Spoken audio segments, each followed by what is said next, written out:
the objects that we can use on our tours to kind of flush them out and instruct a little bit our visitors. So give a big round of applause to Ms. Nicole Caldwell. Oh, thank you. You did it already? And can we hit the lights so we can see the power points? Oh, lights. Hang on. Got it. Otherwise, I'll go. I'm going. Wow, I am shocked so many of you decided to spend your Friday night with me. Like, you're crazy, but thank you. I love it. All right. Can we see it? There we go. Oh, hey, Yeah, that's Can the people in the back hear me? Yes. Okay, great. I tried not to over practice and blow out my voice this time. So welcome everybody. This is kind of a part 2 for my earlier talk, but if you missed that one, don't worry, you will be fine. So tonight's theme is stories in art from heroines to femme fatales. But a few things I need to go over before I get started. I had to throw this in, disclaimer, I do not represent Hearst Castle in any way, shape, or form tonight. I am doing this solely for the sake of education and hopefully a little bit of entertainment too.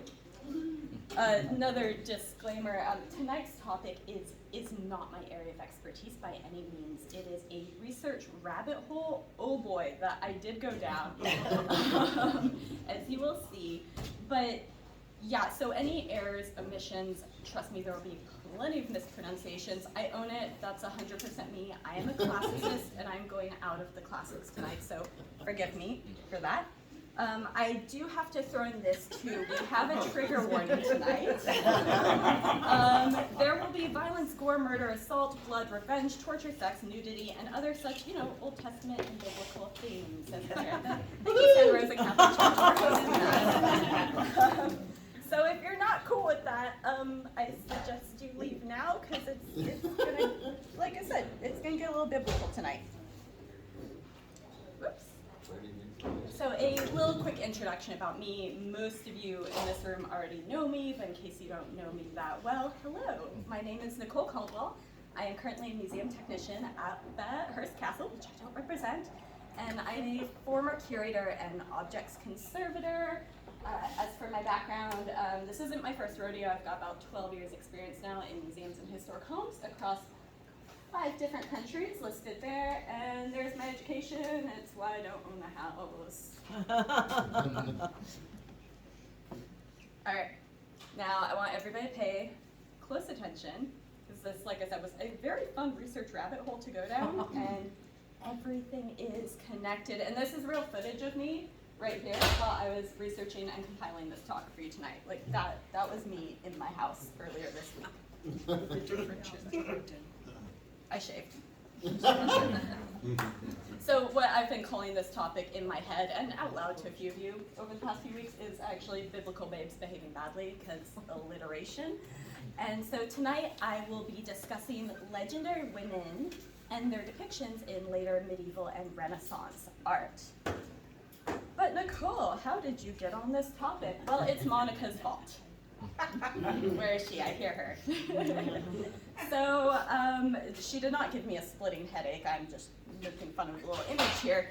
But what happened is, and this is a throwback to my last talk, I focused on some figures in furniture, and the figures are based on stories from antiquity. And Monica, shout out, actually asked me about this figure right here, and I know it's a little hard to see. It is a scene of a woman ramming a spike into a man's head. It's on the carved Italian chest of drawers in the first Doge's bedroom. So if you're going on the upstairs suites tour, it's the first bedroom you get to. It's the north-facing one. When you enter, it's the chest of drawers on your right-hand side. And I'm recalling from my photographic memory here, I think it's the second drawer down on the right-hand side is where this image is. So anyways, Monica pointed this out, and she's like, do you have any idea what this is? I'm like, it's violent, and I feel it's from the Old Testament. But once again, I'm a classicist. I couldn't quite remember, but I knew it looked familiar.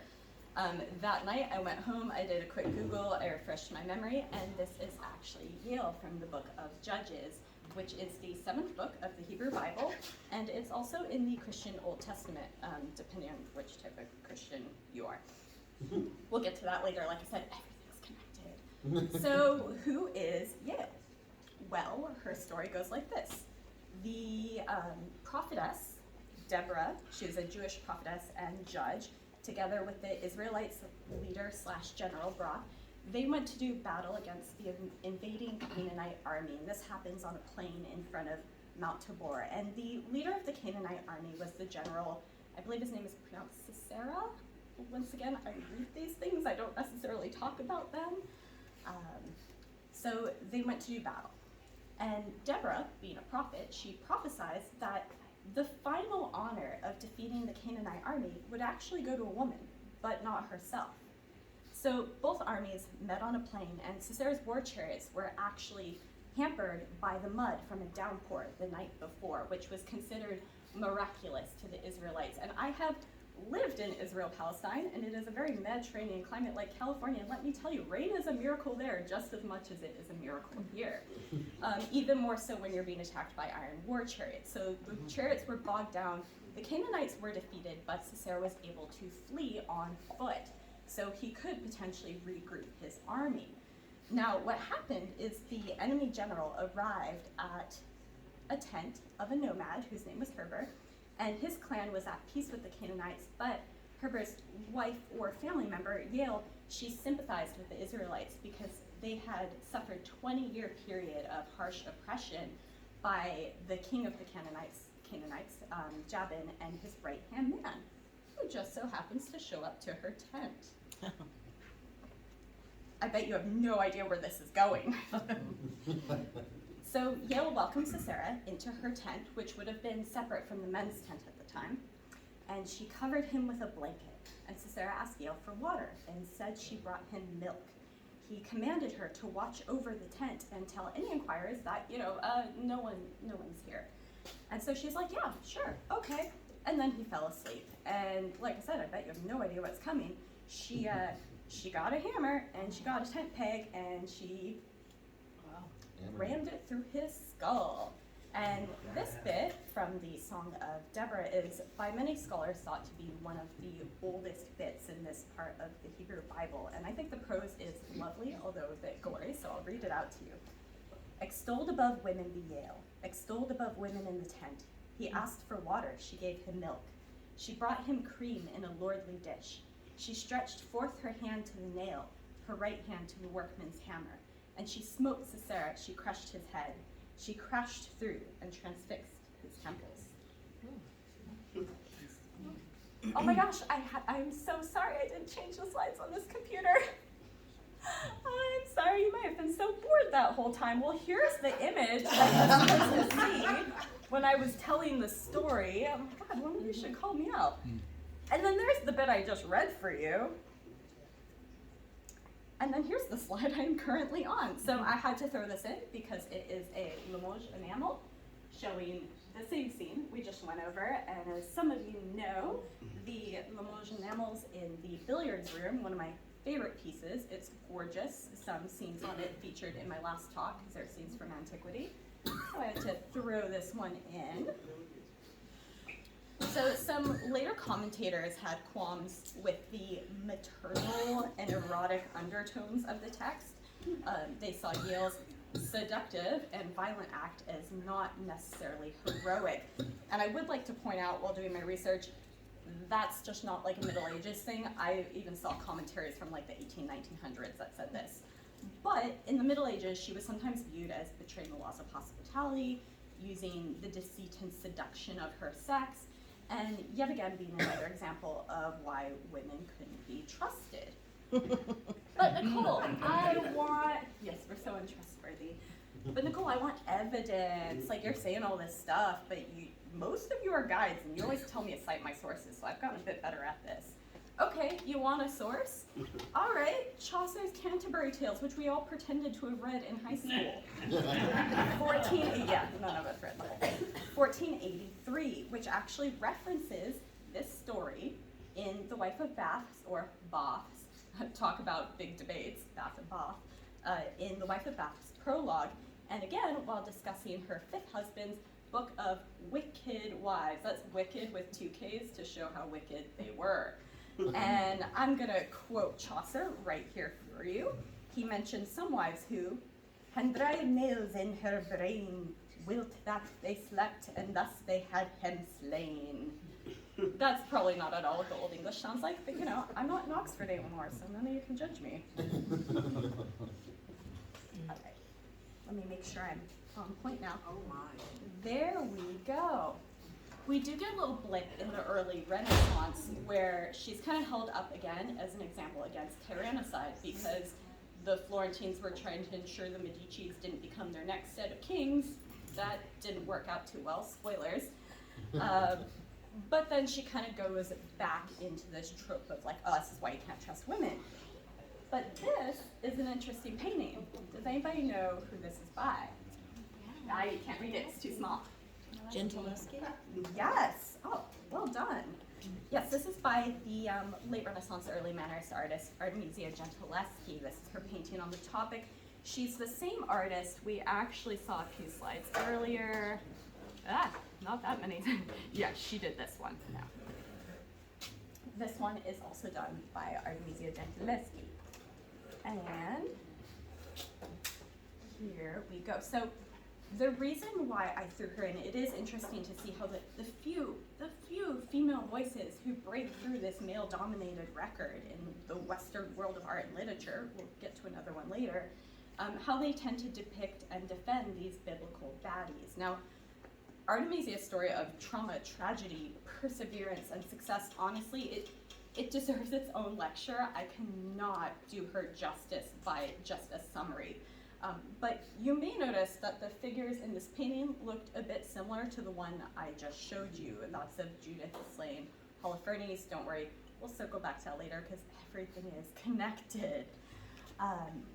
Many of the heroines in her paintings do bear a strong resemblance to the artist herself, and many of the murdered, or in this case about to be murdered men, are said to resemble her rapist, who was put on trial, but she was the one who was tortured to ensure her testimony was true. Yeah, pretty messed up, but like also, I think she got her revenge a bit.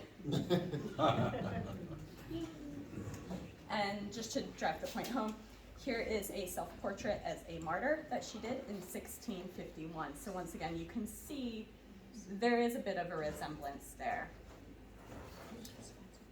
I'll go back in time a bit more. Here is a text from 1460, which depicts the same scene. I'm trying to throw in, kind of like my last talk, various works of art in various mediums, so you're able to recognize the elements from the story, even though they're depicted in a very broad way. And there we go. That is real. Yep.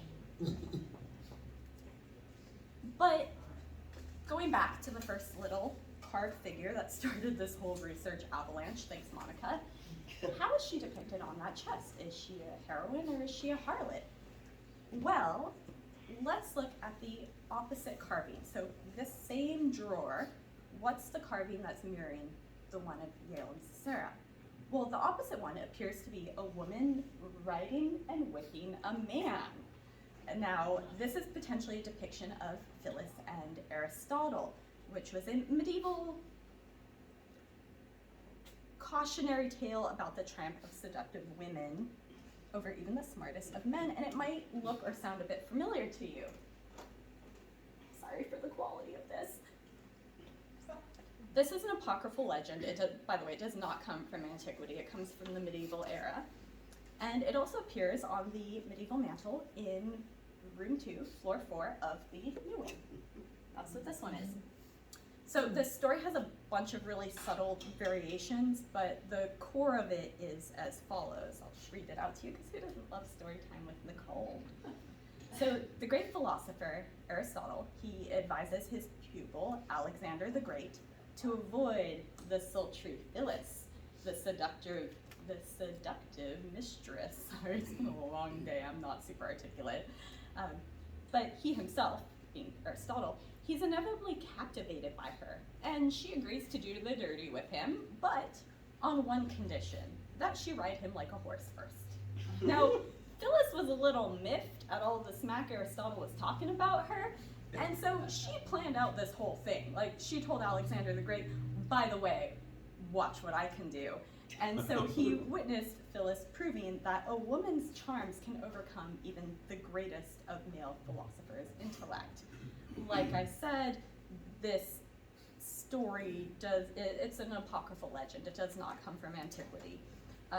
Although it is highly entertaining, and as you can see, it's depicted a whole bunch in the medieval era. Usually the scene is depicted with Aristotle with a horse's bit in his mouth, and he's being whipped or spanked. It's kinky. Here are two more examples from the 15 and 1600s. It was a very popular theme because it was not only a cautionary tale, but it was found humorous then, just as these images are kind of humorous now too. Okay, but Phyllis and Aristotle in this episode, it's not biblical, so why have you thrown it in, Nicole? Well, like I said, everything is connected. This episode is often, like our fireplace mantle, depicted alongside biblical scenes like that of Yale, like it is on the chest of drawers. Together, these fall under something which is called the power of women. It's a medieval Renaissance artistic and literary topos. And what a topos is, it's a method for developing arguments.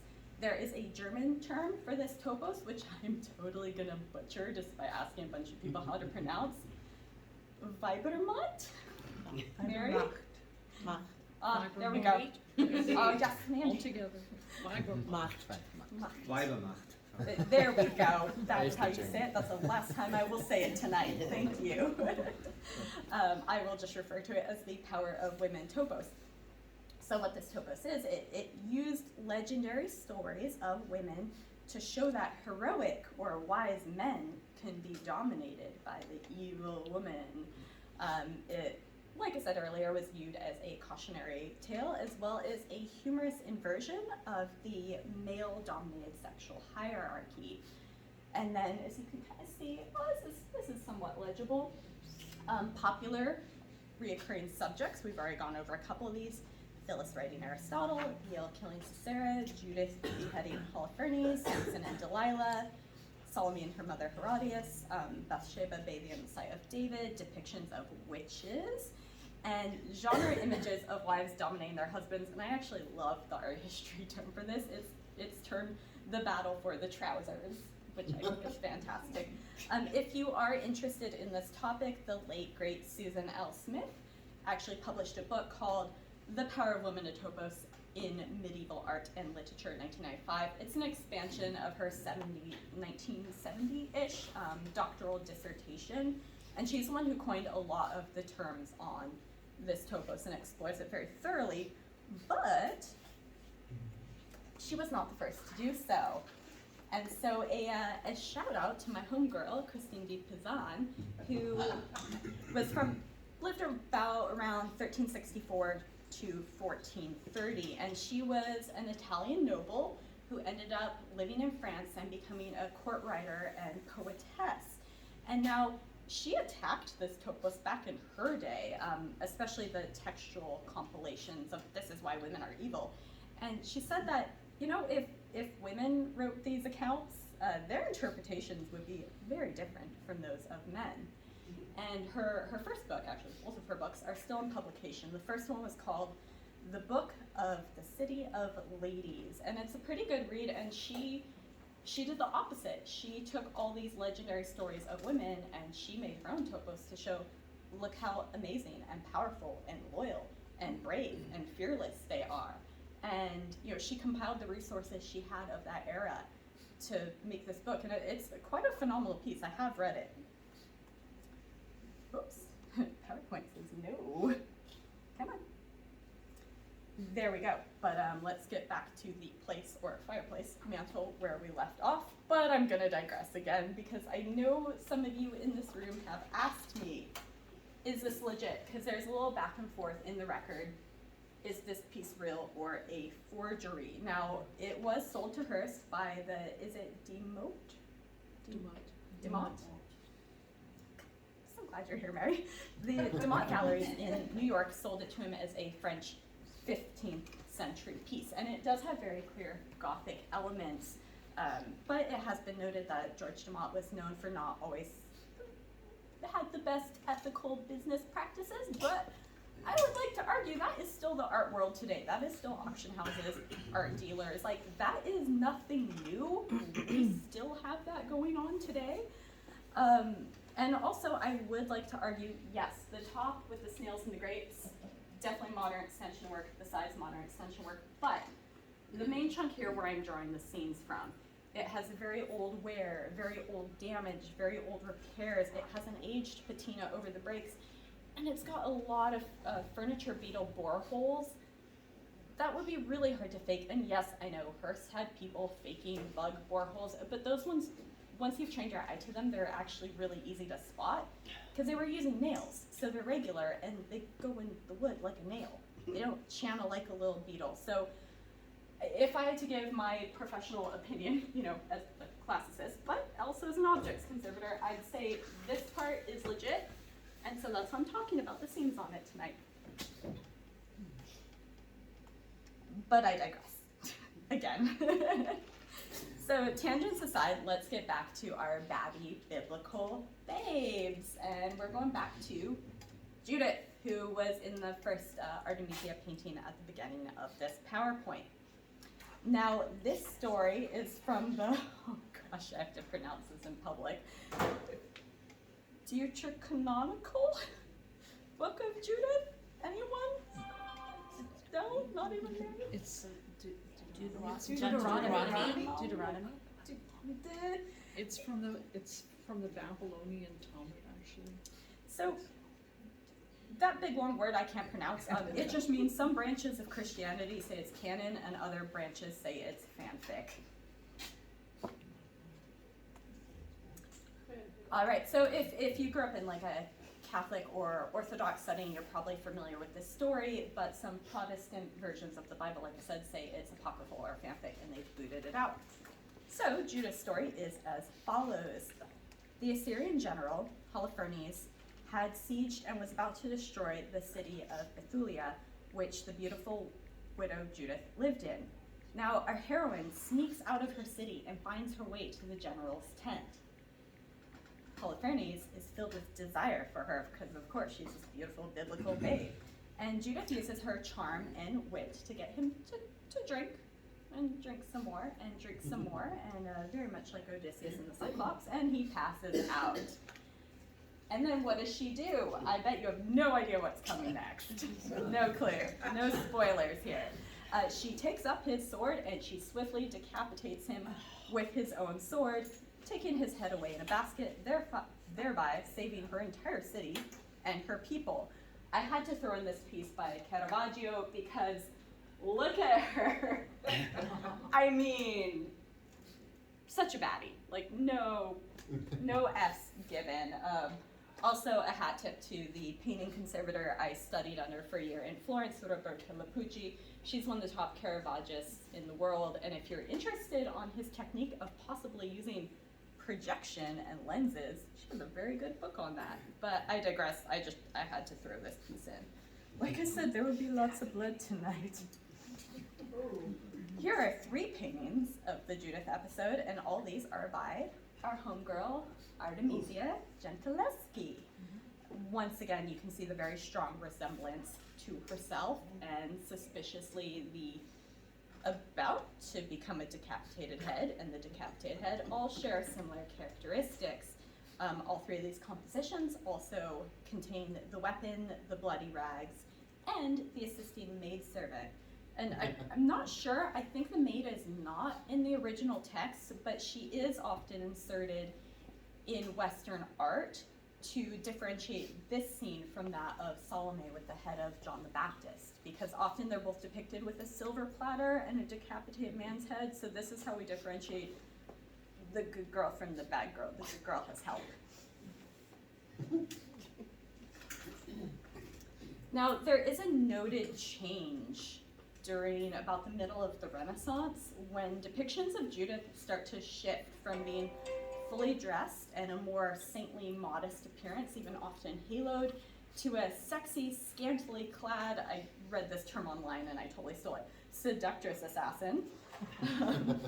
As you can see, the clothes stressing her morality are draped or altogether dropped to express a more shocking, sexualized scene of violence. And this is in a very short time frame. I mean, this one's 1490s, this one's 1525.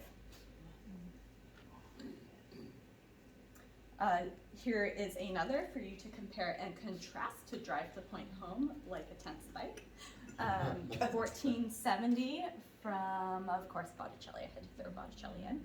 Another from 1547. So I did come across in my research that this was noted by our historians, but caveat, when I was looking up the Phyllis story, I almost saw a similar pattern. So is this the way she's being depicted, or does it have to do with like cultural constraints against depicting the full female nude and when it's less acceptable and more acceptable?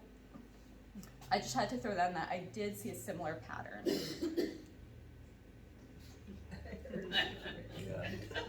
I'm glad you guys like my puns. Thank you.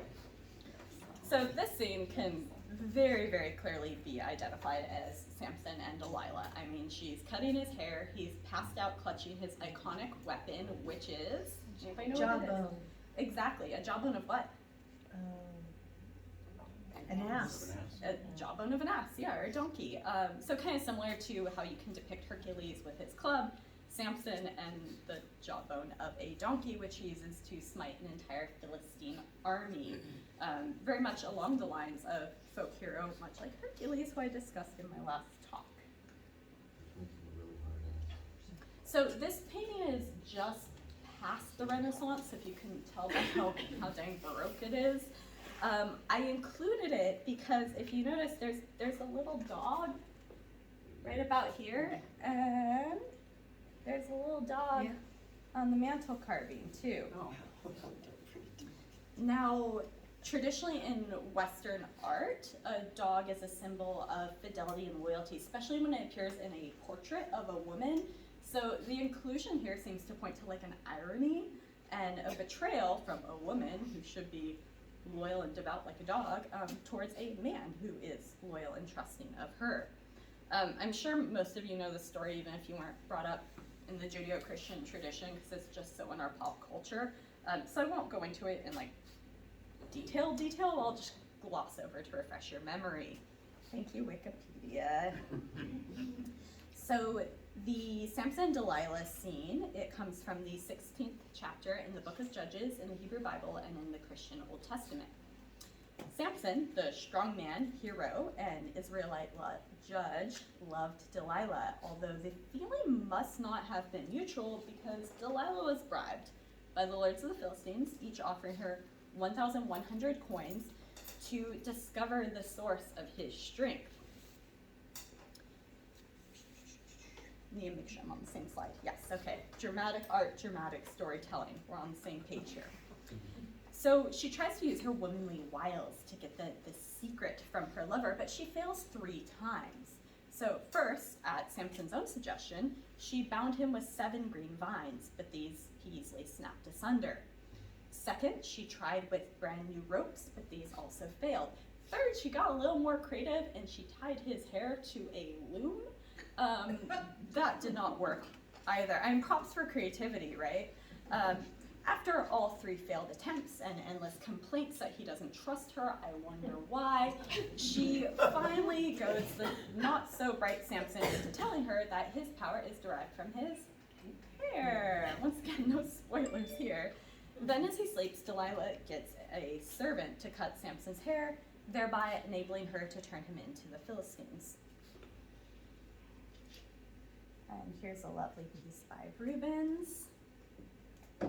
So here's one story that shares many of the same elements with the others, but since the very beginning and through all this art history, Delilah's always been cast as a bona fide bad girl. So why?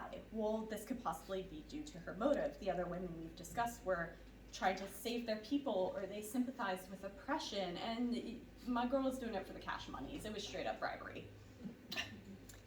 It could also be due to the fact that she is clearly labeled as a foreigner. She's hinted at as being sexual, in the original text at least. There's a lot of debates on this one. The internet was a mess. And she's also unattached to any men. Usually women in the Bible, in the Old Testament and Hebrew Bible, are referenced by their relation to a man, either a father or a brother. And she's not. She is a free, independent woman, which is interesting, where the others' reputations ebb and flow. Delilah's always been a baddie, but also Samson's our hero. Here's another depiction from the 1500s. Note the scissors. Yes, those will reappear later too, because like I said, everything is connected, you don't even know. And one more from Artemisia Gentileschi. It's almost like she knew I was gonna give this talk, and she just gave me so much material. Totally planned that, and once again, you can see the strong resemblance in the figures. I couldn't resist. I had to throw this one in. I know it's not Renaissance or medieval.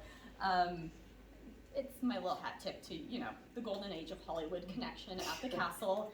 Although this was produced well after her Hollywood heyday.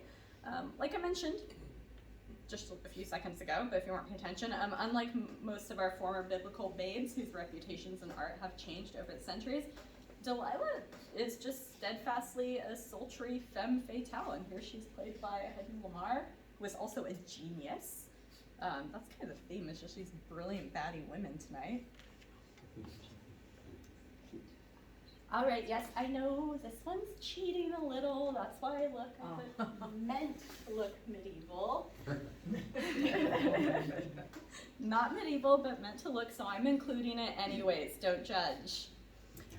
It was supposedly inspired by a 14th century ceiling, which is why I've thrown it in. This is one of the Gothic study arches painted by, I never know because I don't talk for my living like you guys do. Is it Camille Saloon or Salon?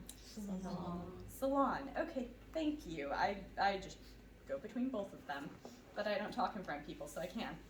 It was painted between 1934 and 1935, which I'm sure most of this room knows, heavily inspired by beam paintings on the 14th century ceiling in the Palazzo Chiaramonte in Palermo, Sicily, when it was under Spanish rule. It is the fourth arch on the left, and what is this scene? I didn't mention it. It is Susanna and the Elders. For funsies, I've thrown in, here's Palazzo Chiaramonte. I was actually quite shocked when I looked it up. I thought inspired by arches meant it was inspired by arches, and it has a ceiling that more kind of matches the morning room, which after 12 years is finally done. Scaffolding's gone. It's not coming back. Yeah, go Gary.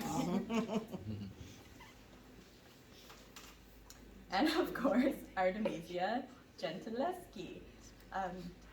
Now, I am including this tale because it's unlike the others thus far mentioned. Susanna, for the most part, seems to retain her innocence and purity throughout the ages, and does not really get cast into the power of women topos, despite her element of men lusting after her. So this is like a unique little blip in the history.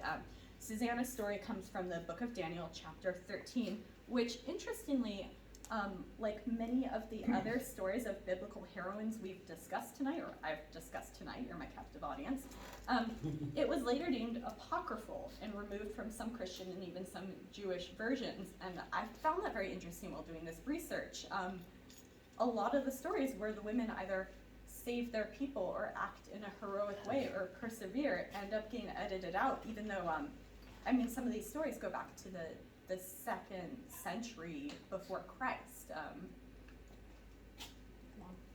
Some of them were even inserted during the Hashmonean dynasty. So I found that kind of interesting that they're considered apocryphal and taken out, even though some of them have quite a long history. Here we go. So if you don't know the story of Susanna and the Elders, that is what I am here for. And I think this one's also by Artemisia Gentileschi. Attributed, I believe. All right, so let's jump in. the very fair and very married Susanna sends her attendants away as she bathes in her own private bath in her own private garden because she wants privacy. So she sends her attendants away, right? Meanwhile, two very creepy old men, after having said goodbye to each other, bump into each other again as they're spying on Susanna, bathing privately in her private garden, in her home. When she makes her way back to her house, the perverted elders accost her and they demand she have sexual intercourse with them, and she says, heck no. And so, as one would. And so they threaten her. They're like, well, fine, we'll have you arrested, claiming that the reason why you sent your maids away was because you were having an affair with a lover. And she was like, yeah, no, I'm still not gonna have sex with you. Leave me alone. So of course Susanna was arrested.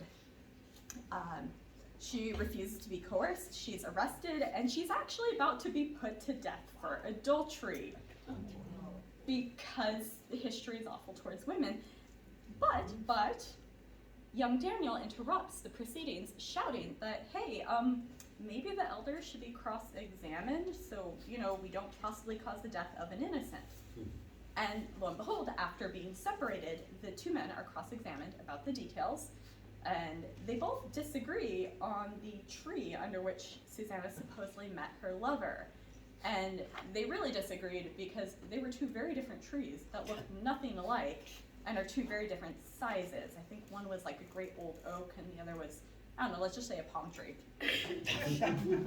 So, and this one feels good because justice was served. The false accusers were put to death and virtue triumphs. Yay! The old man got it. It's one for our side. This is a lovely depiction and a very different composition. You can see there's the creepy old men being creepy old men. I like the very Venus kind of look that Suzanne's got going on. That all being said, here's a painting by Alessandro Allori from 1561, and it seems very much to put Susanna under the femme fatale category. Also, interestingly enough, look what we have here. It's the little dog again. So, like I said, most of it she seems to retain her purity in the art history record, but then I stumbled upon this one and I went, oh, yeah, she doesn't look too concerned there. She needed a bigger dog, though. That's the problem. Bigger guard dogs. All right, now if we think back many slides ago, I did mention witches. Witches are part of this Powerful Women topos. So last but not least, the irredeemable biblical bad babes, my witches. Now, Europe really took the idea of the witch, and boy did they run with it. There's actually not a whole lot in the Bible other than what's listed above and some very vague references in the narrative. In fact, the only witch in the Bible who's named, that I think, like I said, I'm not a biblical scholar, I'm a classicist, but the only one that's actually named, I believe, is the Witch of Endor, not like the planet on Star Wars, the moon. Don't get mad at me. You'll get mad at me for the Star Wars stuff, but not all the art history stuff and biblical stuff I've butchered. Anyway, so she was consulted by Saul to summon the spirit of the prophet Samuel, because God was just not talking to Saul. But she's not necessarily evil, and nothing bad happens to her. She's just this character that kind of pops in. But like I said, Europeans really hyperfixated on this topic. If you don't know, I'm sure you know. All right, so now we may not have depictions of witches in the castle, and this does not relate to a specific story like the previous figures we've talked about. There are many objects in the collection which are impacted by the belief in witches and similar evil spirits, namely a plethora of ancient geometric graffiti. It's kind of hard to see here. Don't worry, I've got a better image in my next slide. So this graffiti is referred to as witches' marks or hexafoils or daisy wheels. Witches' marks are ritual protective symbols, atropaic marks. They have been found in many historic places from medieval churches, houses, barns, and caves. The word atropaic, once again, I read, I don't talk a whole lot. It comes from the Greek word for averting evil. So very similar to things we use to avert the evil eye. If you want more information on this, I highly recommend just Google Historic England, what is a witch's mark, and it's a phenomenal article that's available online. All right, okay. So how did we know there were witches' marks at the castle? Well, we didn't. I was actually dusting in Celestial North bedroom one day, and I noticed a couple of them because the light hit just right, and I had come from Oxford, and they had an incredible exhibit on witchcraft at the Ashmolean, which is one of the museums I volunteered with. And I was like, oh, hey, that's a witch's mark. And I looked in the record, and there was no reference of them being on that table. And this led to what I call a very exciting witch's mark hunt at the castle. And I really have to thank Jade Gillstrom as well as Jill Urquhart. They really took this and ran with it, found a whole bunch I didn't even find. They change when the lighting's different. You'll see ones you haven't even seen before, even on a piece of furniture you were looking for. Jill also just scoured everything during the COVID times and did a compilation. So if you are curious what pieces of furniture have what, she has an incredible compilation she's put together on this. Now, according to Historic England, the purpose of hexafoils, it is a little disputed. However, the interpretation as ritual protection marks is the most widely accepted theory at present. This is showing you how to draw one, which is pretty cool. And getting to the point of knowing how to draw one. Originally, medievalists, they thought that this was done by, you know the tool compasses with the two pointy bits? Yeah, so originally they thought that's what was used to make this, which makes total sense, right? Except, who would have had those? Scholars, the few select literate, maybe some craftsmen or masons, and the amount of this graffiti. I mean, this is super prevalent, especially on churches and buildings, not to mention furniture. The archaeological record doesn't correlate, it doesn't make sense. And so Matthew Champion points out in his book, Medieval Graffiti, The Lost Voices of England's Churches, that, these tools have only been owned by a select few, a small group of like scribes and craftsmen. And like I said, too few have been found in the record to really compensate for the fact that we find these everywhere. I mean, just on our furniture in the castle, it is everywhere. So champions the idea in his book that these could have been made with a very common item that almost every single woman in the medieval era would have had on her person, usually hanging from her belt. Remember the scissors I mentioned? No. Everything's connected. Huzzah. So scissors like this were very common. They were commonly carried by women. We have a ton of them in the archaeological record. Although I will note that hexafoil, it continues to be scratched on surfaces all the way up until the 19th century. So the tools would have eventually changed, but I really like this idea that most of this graffiti was done by women, trying to prevent wicked women. So some prominent witches' marks in the castle, the ones that are the most easiest to spot, the folding leaf table in Celestial Bedroom North, that's the one that got me on this whole witches' mark hunt. The small chair in Marion's bathroom in Gothic. The table at the foot of the bed, second over billiards, that one has a whole bunch of them. The table in front of the northeastern window, New Wing, floor 4, room 3, the one we say that may have been Marion Davies' room if they ever moved up there. It's the one that faces the mountains and it has nothing on it. That one also has a ton and they're highly visible. See Jill's report for many more. So the really exciting thing about these and why I love nerding out about them is we discovered so many in the castle, but get this, most of the publications on them, they only focus on their existence in buildings and specifically entry points, like the Historic England article, like Champion's book. Well, his book focuses on churches, but yes, they're in buildings, and ours are all over the furniture, and the span is amazing. I mean, it's on the Spanish, the Italian, maybe French and English, don't quote me on that. And the span of time too, it's centuries that separates these pieces of furniture, and they've all got the same graffiti, which is pretty dang cool in my opinion.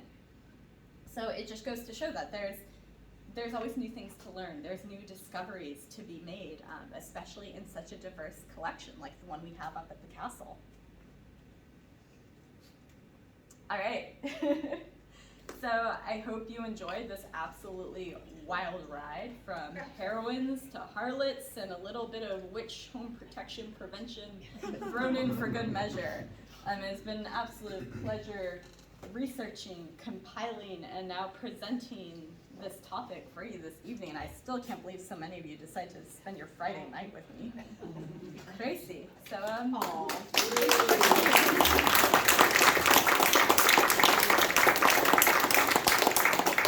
this is the part I dread because, like I said, I'm not an expert in this, so most of my answers are going to be I don't know. Yes, Q&A. Well, first of all, thank you. That was very entertaining and Yay. interesting. And I'm just wondering now, since I don't know what those marks actually look like, how do you know that they're graffiti? What distinguishes them from the carvings of the furniture and stuff? What makes you know that it's graffiti? Is it hidden or Because is they're it, in what is it? places you wouldn't expect them to be. If it's carved into the furniture, it's usually more symmetrical, it's deeper, it's in a place you'd expect, or some type of pattern. These are randomly slapped on. They're all over the place. They're not hidden, they're out where you can see them on Honestly, the like, furniture or? did you ever have wooden tables in school and see the graffiti kids put on them? It's Yeah. like that. It's just, you can tell somebody was there with something sharp and pointy, and they went at it.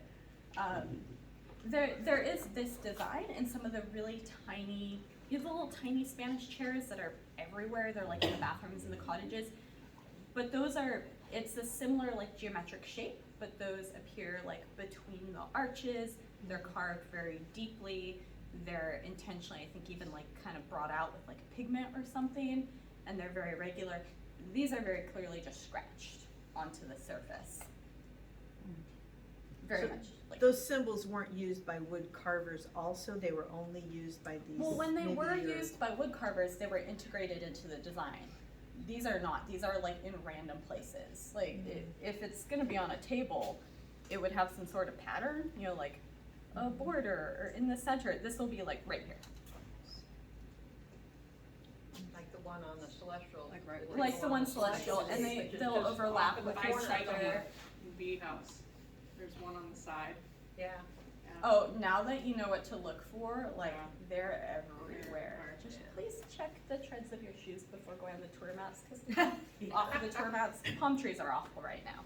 Excuse me, Nicole, are they all drawn to completion, or are there any just partly drawn, or? Interesting you mentioned that, Paul. So there is an odd one that we're not sure if it's a witch's mark or not, or if somebody got caught doing graffiti. If you go into the east room of the Gothic study, so the very back, the Madonna e Bambino on the right-hand side, the one closest to the window, not the one we take down because the leaky wall, that one almost looks like it has the start of two that got interrupted. It almost looks like someone had started scratching one on that painting, like up in the corner. But they're not completed, but there's definitely a perfectly round circle, and the start, it's kinda, let me go back a bit. Half circles. Yeah, it's almost like this. It looks like somebody started scratching on it, and then someone caught them. Wow. But that's just guesswork. It could be anything, and that's the thing with Jill's report.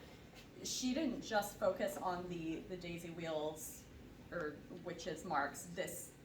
She did include all these that she could find, but she went even further and went with other symbols too.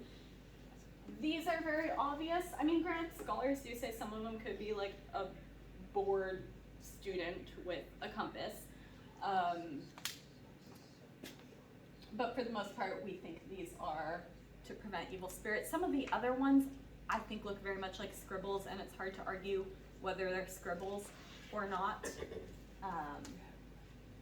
But yes. Any other questions in the back? I was just gonna mention, to back you up, you can see those in Pennsylvania a lot, on barns, because they're seen as, symbols of protection and things like that. Yes, they were huge barns, granaries. It's a very old practice. This shape goes all the way back to antiquity, but maybe the meanings attached have changed. Oh, and I forgot a really cool part. A lot of these symbols, witches' marks, are meant to prevent evil spirits from entering your home. One of the things they believe is the geometric shape will either trap, in more Eastern cultures, they think sometimes it will trap the spirit in the geometry, and others think it will bamboozle it. It will get very confused by it.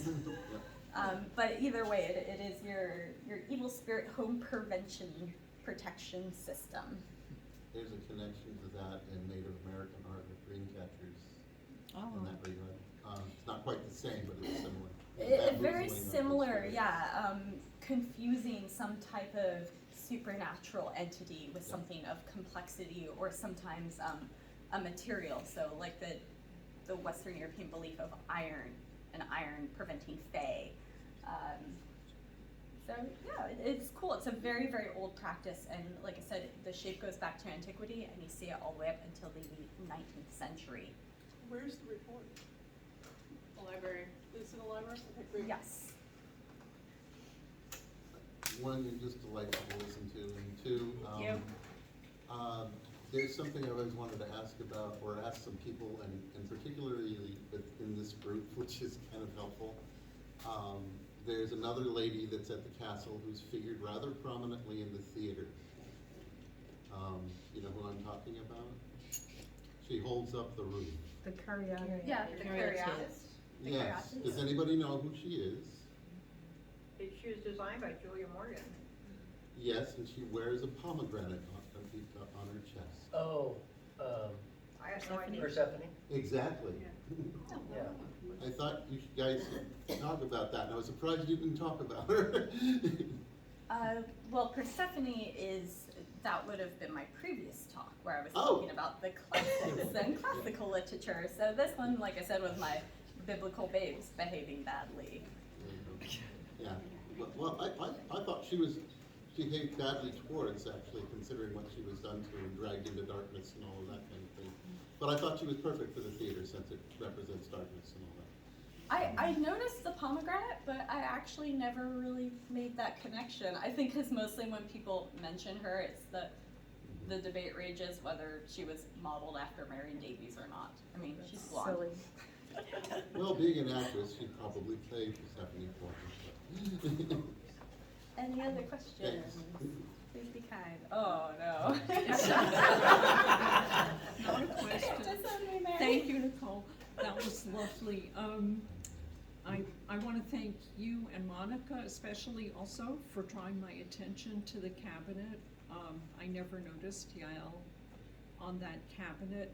I can recommend a very short little book written by, of all people, a presenter on Fox News named Shannon Breen. The book is called The Women of the Bible Speak. Ooh. And it's an easy read. It gives a lot of interpretation about what these figures meant. It's largely Old Testament, but there are the obvious Mary of Bethany, Mary Magdalene, the Virgin, etc. And you asked something about Judith not being part of what the original Hebrew Bible, that it was not part of what was considered the original Hebrew Bible. It was an addition. It was added in the version of the Babylonian Talmud. There we go. It's Yes. not always even printed anymore in most Bibles. Mhm. The interesting thing about Judith's story, and I'm pretty sure she's in that mantelpiece, isn't she also the North Wing? Yes, Yes. Judith is in there. Judith is in there. The part of her story was she had to keep her plot secret from her own people because she was afraid that they would start gossiping about what she was There she going is. to do. So it was a big secret except from her maidservant. And because Judith was so highly respected for her reputation of being upright, when she went to visit Holofernes, he did not really fear her at all.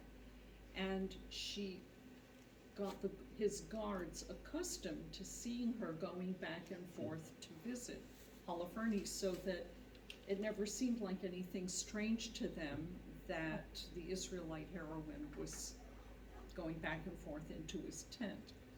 And the idea of beheading him and then carrying his head secretly away in basket was, obviously, she didn't want anyone else to see that she was carrying the general's head in a basket. And when she returned to her city, she stood up on the walls. The Israelites were terrified of the opposing army, and she displayed the head. What a surprise to the opposing army, and it just terrorized them completely. So the idea of the secrecy and her purity together were very significant for her success. Yael is a much more mysterious figure. There are a lot of discussions in Jewish philosophy about why she was willing to murder a general, not being an Israelite herself. Yeah. So her story is actually quite mysterious and fascinating, whereas with Judith we know more about it. And if I come back to see that cabinet, I will focus on that. I'm so excited to hear about those And those thank you, that heroines was on much it. better than the Wikipedia synopsis. For those Well, being stories. Jewish helps. Well, my grandma's side. They're probably frowning at me for looking it all up on Wikipedia. You know tons more about classical mythology than I do. And so the reason what got us on this kick is my last talk, I actually talked about the chest of drawers in a house, which is labeled as a Stipo or a Bambocci, it's not the writing desk. But when I looked carefully when I was dusting it, I realized they weren't all chubby little babies.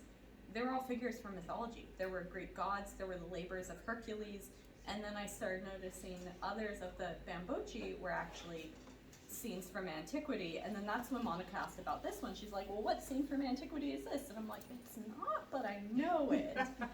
So that's the cool thing, and something I discover because I'm so close to these things, you know, minutely dusting them, that I'm like, wait a minute, this isn't a chubby little baby, this is a story I have forgotten. There's so much violence that runs down those. I mean, they have a guy that's cutting off, cutting somebody's throat. Oh, don't get me started again, Monica. I went down so many rabbit holes, I now know what a I'm topos sorry. is. No more rabbit holes. But likewise, a lot of the ones, for instance, in the Doja suite on either side of the fireplace, also not just little Bambocci. If you look carefully, the one on the right actually has a brilliant, it's almost like a cartoon of the expulsion of Adam and Eve from the Garden of Eden. Oh, wow. And it, like I said, it reads like a comic book, and they look like chubby little figures, but if you look closer, it has everything. It has her reach, the apple kind of looks like a cherimoya almost, which I like. And there's a scene of them being, she gets the apple, and then Adam's got the apple, and then the angel's expelling them. They're like, oh no. Oh, wow. Now I'm gonna have to go look. So yeah, if you look carefully, there's a lot going on, and that was the theme of my past two talks. Right. The theme is, if you know the stories, and you know their elements, and you know what to look for, you can look at something like a random piece of furniture and be like, wait a minute, I know what's going on here. And it's not decoration. A lot of art was not for decoration for a very long time. It served the purpose of telling stories and serving religion. Any other questions? Please be nice.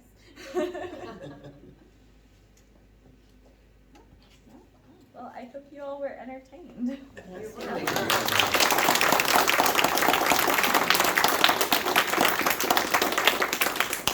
Start planning event number 3.